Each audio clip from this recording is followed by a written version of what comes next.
Welcome to TMAS, the Catalyst channel. Imagine you're trying to build a product, but you're in a world where requirements shift daily, stakeholders keep throwing new ideas at you, and deadlines, well, they feel like moving targets. Sounds familiar, right? It's a totally chaotic environment. But that exact headache is precisely why Ken Schwaber and Jeff Sutherland formalized the Scrum Framework back in the early 1990s. Scrum isn't just some rigid set of rules, it's a completely adaptive mindset. So today, we're going to break down this corporate playbook so you can take all that chaos and turn it into consistent, real value. Let's dive right into how we'll conquer this today. We're going to cover the Scrum Rugby approach, the core mindset and values, the self-managing Scrum team, the heartbeat of the sprint, and finally, Scrum artifacts and quality. Section 1, the Scrum Rugby approach. So how exactly do you build a product when requirements shift daily and deadlines are moving targets? To understand how Scrum transforms that chaos into actionable value, we really need to look at its origins. It actually starts out on the playing field. If you're dealing with the headache of moving targets, you definitely aren't alone. When traditional step-by-step project management fails because of all that volatility, you need a totally different strategy. You need a system that just assumes things are going to change and adapts on the fly. The name of the framework actually stems from a 1986 Harvard Business Review paper by Hirotaka Takeuchi and Ikujiro Nonaka. They described a really fascinating rugby-inspired strategy for product development. Instead of treating work like a relay race, where one person finishes a phase and hands off a baton, Scrum is more like a single cross-functional team. They go the distance as a unit, operating across overlapping phases, passing the ball back and forth to adapt to the field in real time. And wow, has this approach been successful? Today, Scrum is the most widely adopted Agile framework in the world. It's utilized by over 87% of Agile teams. We're talking software, marketing, finance, you name it. It is literally the ultimate tool to turn absolute chaos into adaptive solutions. Which brings us to Section 2, Mindset and Core Values. Before we get into the actual mechanics of the framework, we have to establish the culture. Because without the right mindset, the mechanics just fall apart.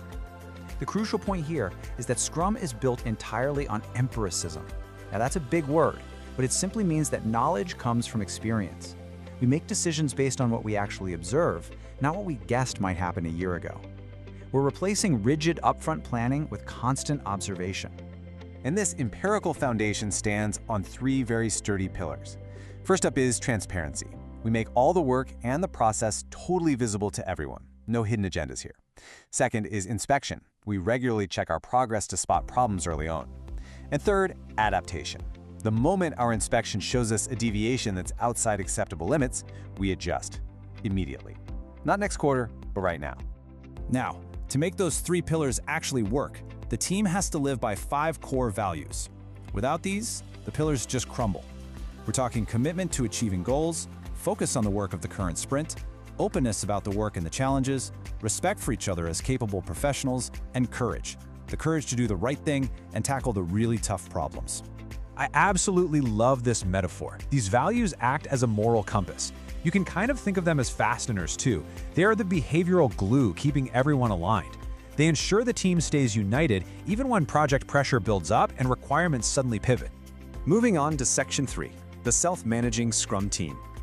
Now that we have the mindset locked in, let's meet the players on the field. The fundamental unit of Scrum is a small, tight-knit team, typically 10 or fewer people. And within this group, there are no sub-teams, no traditional hierarchies. It's a cohesive unit with very specific accountabilities. The product owner decides the what and the why by managing the backlog and maximizing business value. On the flip side, we have the developers. These are your designers, researchers, programmers.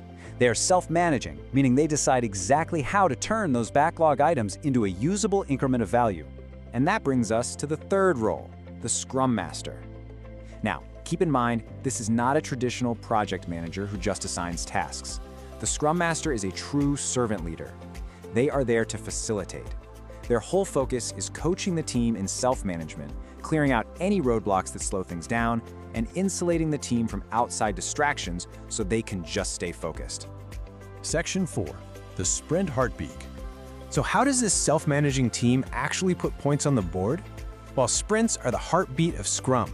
They are fixed-length events, always 1 month or less, that run back-to-back without any breaks.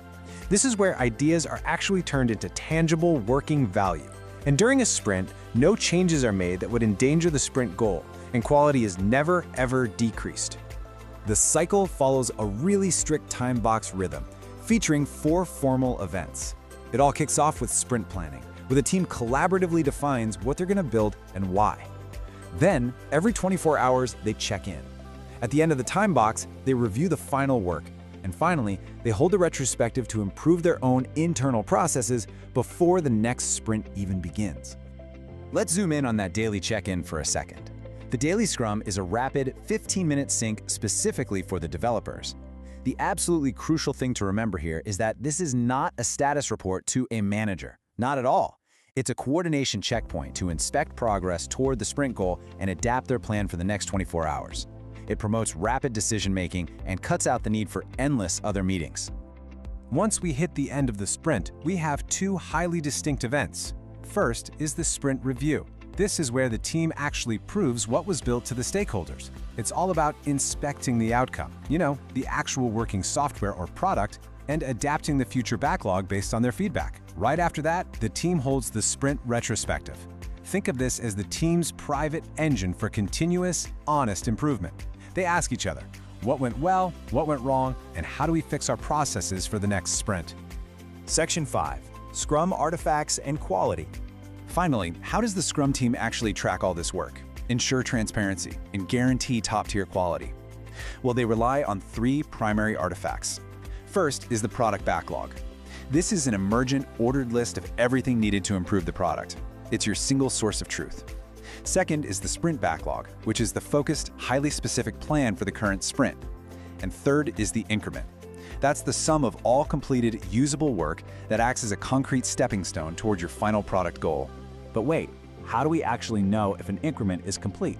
That's where the definition of done comes into play. Quality in Scrum is absolutely non-negotiable.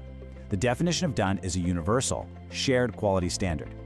If a piece of work doesn't meet the team's brutal agreed-upon definition, it simply doesn't count. It's not an increment. This ensures total clarity and guarantees that the work is technically sound and truly valuable to the user. Scrum is notoriously simple to understand, but it is incredibly difficult to master. It takes real discipline. It replaces those massive, rigid upfront plans with tight-knit teams that frequently inspect, transparently share, and truly adapt to reality. By embracing these core values, the distinct roles, and the steady heartbeat of the sprint, you can turn chaotic requirements into incredible value. So if you're ready to be the catalyst for change in your organization, hit subscribe to TMAS, the Catalyst channel. What will you transform next?